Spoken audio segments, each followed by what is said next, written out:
preach and pray and teach, but she falls short and the night explodes in laughter.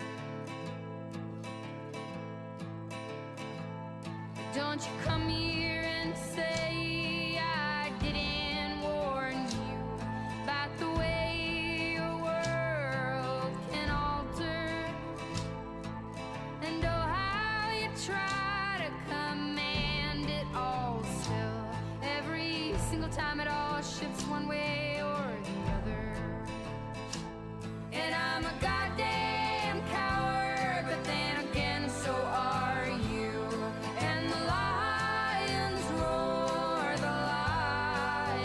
roar as me evading and hollering for you. And I never really knew what to do.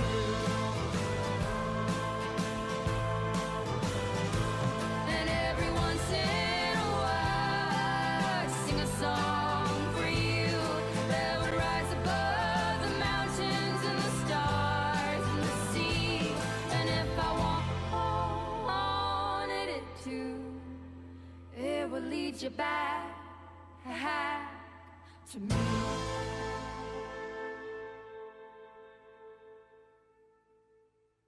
Industrial strength antibiotics and very strong painkillers. Dangerous. You can get hooked on this stuff.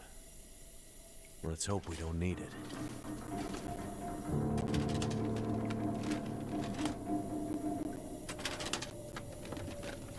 Thank goodness.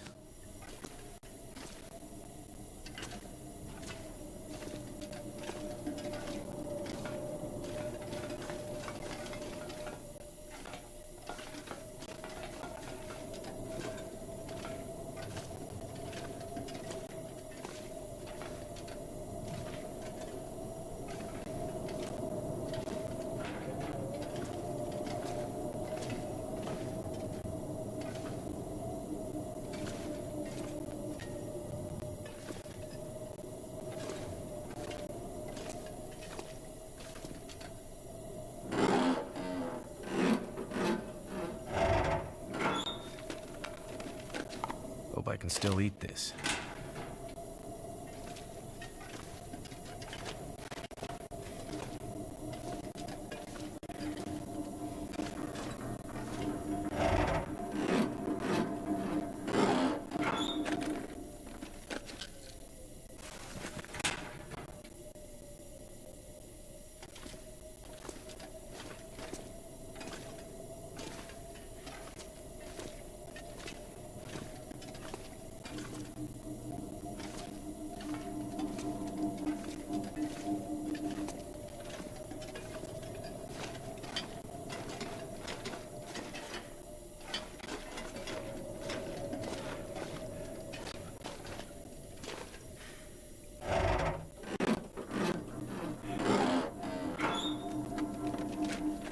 That'll come in handy.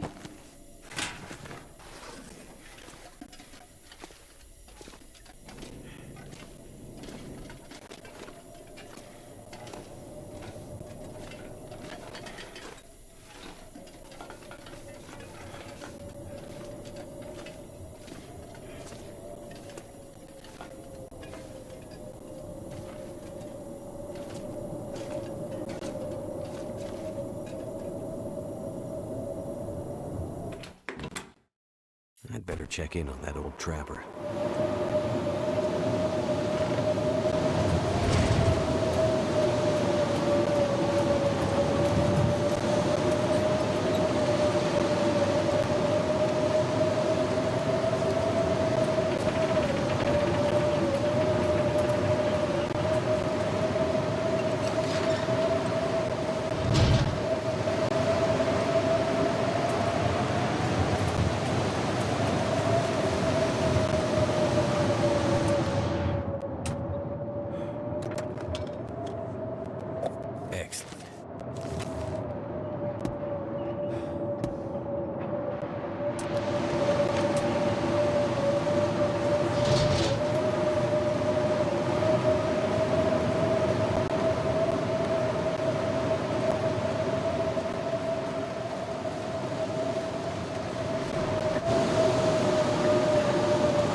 gear.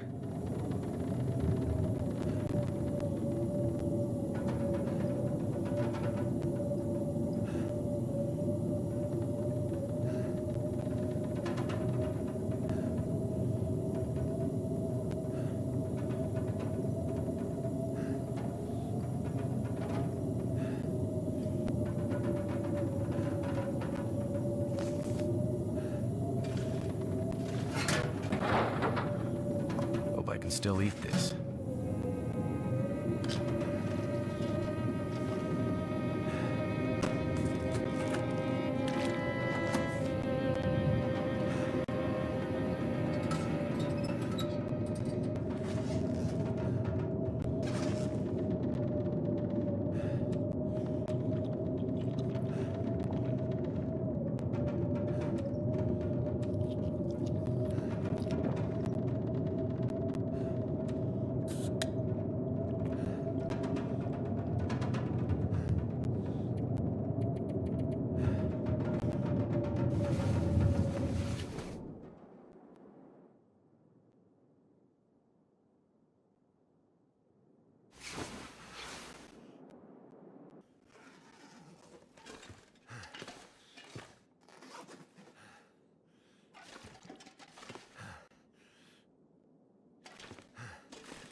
This gear's starting to slow me down.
I have to stay focused on the task at hand.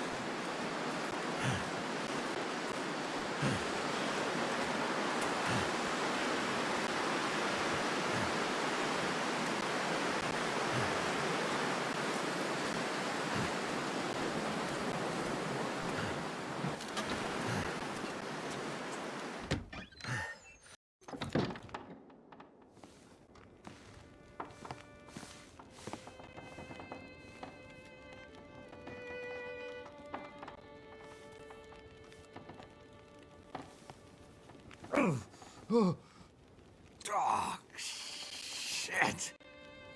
Oh, that's smart. Take it easy. You're pretty banged up. You're probably a bit delirious, too. I just gave you a shot of some heavy antibiotics. Might feel funny for a while, but it'll help.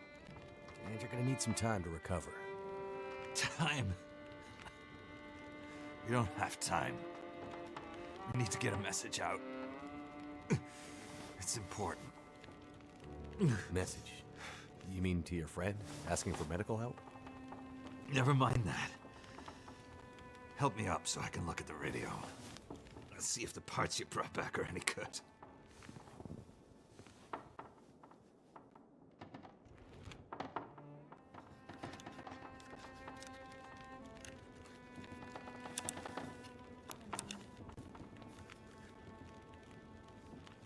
That's a military shortwave, isn't it? Maybe. I know a bit about radios. It's not like any surplus I've ever seen. Ah, damn it! Well, parts look fine.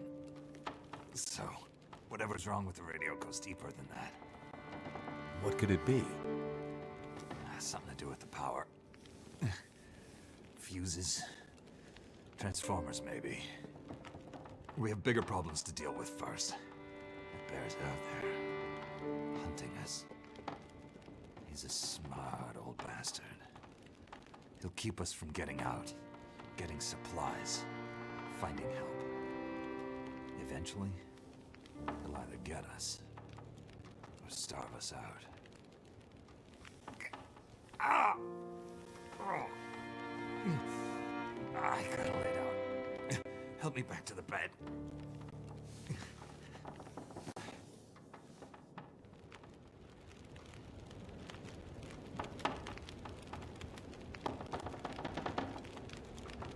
The dam was pretty busted up, like you said. The place was cracked open by the quake years ago and never recovered. It was already half dead at the time. Meaning?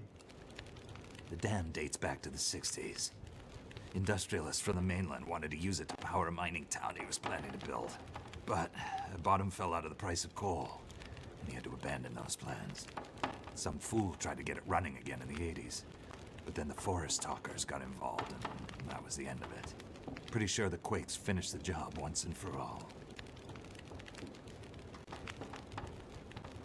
So, who are the forest talkers? Eco-terrorists. Activists, some call them. Depends on who you talk to, I guess. Why are they out here? Well, they've been active for years. They come and go. Mostly here to throw a wrench in the works for a variety of resource projects, mining, forestry mainly. They want Great Bear to remain a pristine wilderness. You don't sound like you agree. Oh, I've no love for industry. But this is the way of the world. You have something they want, they take it. Nothing much you can do to stop it. Well, judging by what I saw in the dam, I'd say the forest talkers are still active. Well, that's good news for you. Keep your eyes open for supply caches they might have left behind.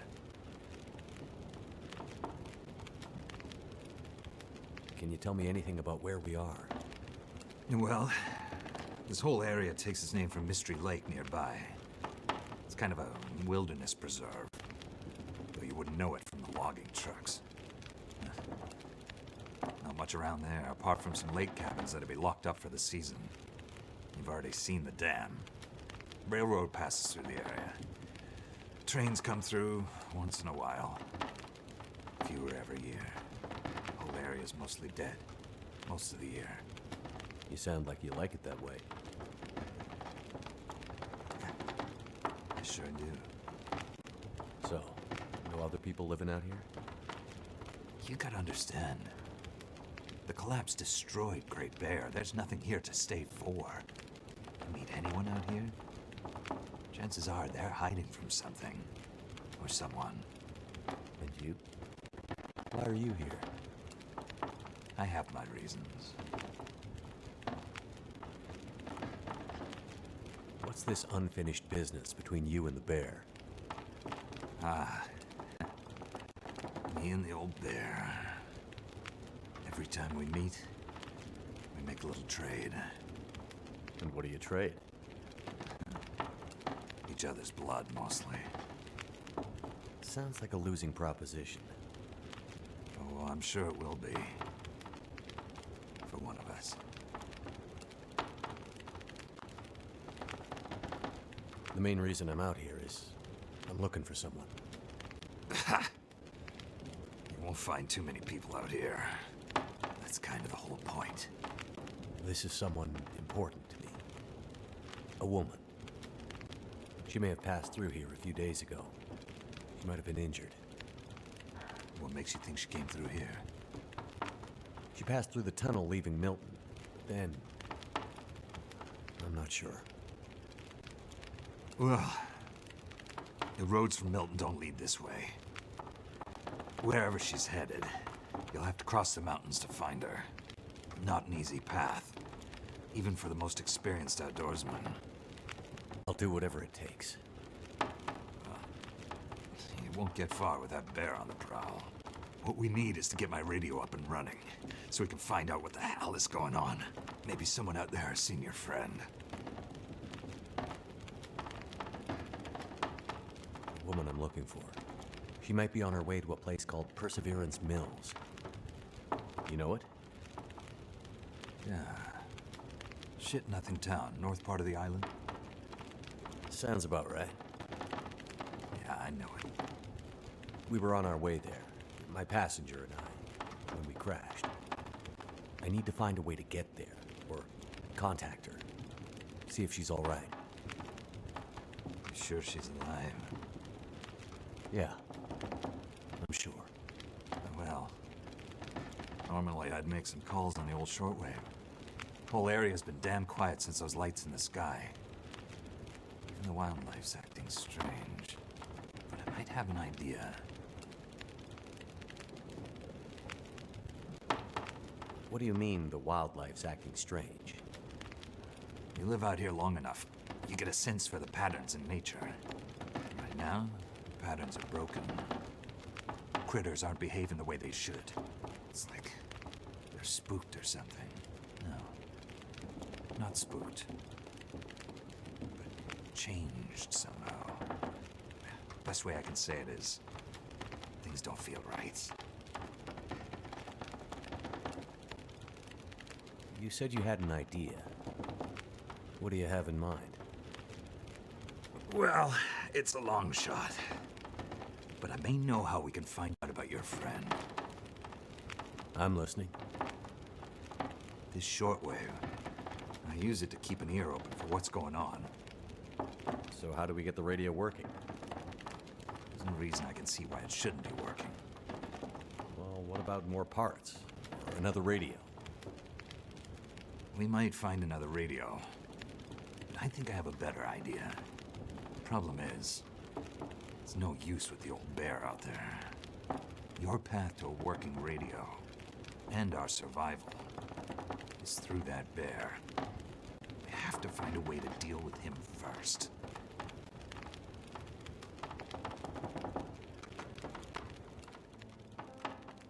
Okay. So we have to deal with the bear. You're half dead. and rifle shots don't seem to do much. So... That's because the old bear is special. I've been hunting and trapping for years, and I've shot a lot of bears. But I've never encountered anything quite like him. A special bear like that needs special magic to bring him down. Magic? Don't worry, I'm not delirious. I don't mean literal magic, but we need the old knowledge. The old ways. What do you have in mind? There's an old story. Local legend, maybe. About one of the original settlers of this place.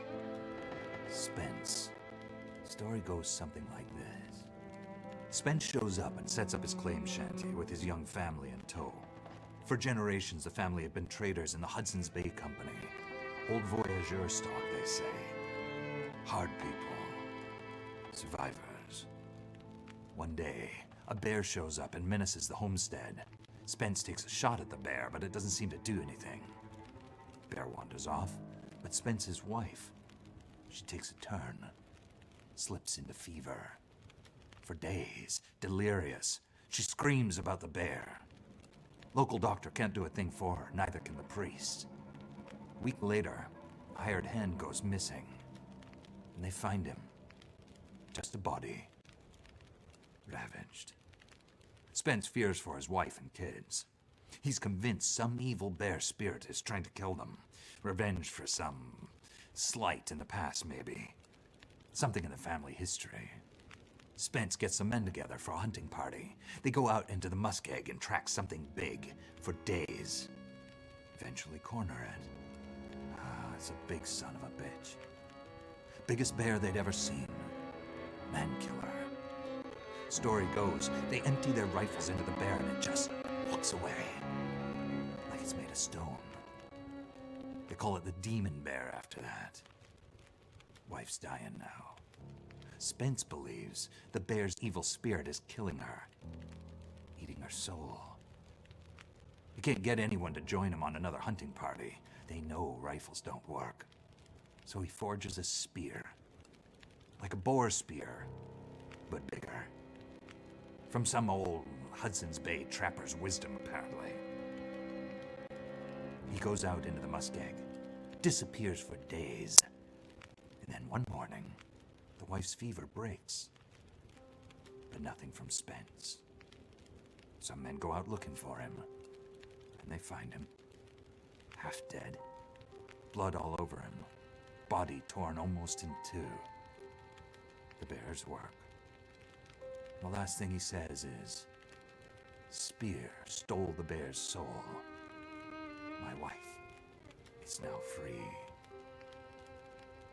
And then he's gone. So, did he kill the bear? Nobody knows. Never found a carcass. They buried Spence, took the spear back and hung it over the mantelpiece in the Spence homestead. Never saw that bear, or any other, again. Years later, after the Spence family faded to obscurity, wealthy land baron bought the spear to hang in his hunting lodge. Just so he could tell that story, I imagine. So, do you believe it? The story of the demon bear? And the spear stealing its soul? No, of course not. I might spend all my time alone in the wilderness, but I'm not crazy. But the old stories sometimes have truths hidden in them. Spence might have been superstitious, but he had the right idea. 10 inches of cold, hard steel might do what a bullet can't. I'm convinced. A spear's the way to kill that bear. And you need to get Spence's bear-killing spear if we're gonna survive the winter. The old hunting lodge is still there. A couple of days' journey south. Follow the tracks the other way, through the muskeg, and you'll find it. If the spear's there, get it. It might be our best hope. And the radio? You deal with the bear, and let me worry about the radio. Now, let me rest. Good luck out there. watch out for our demon. Right.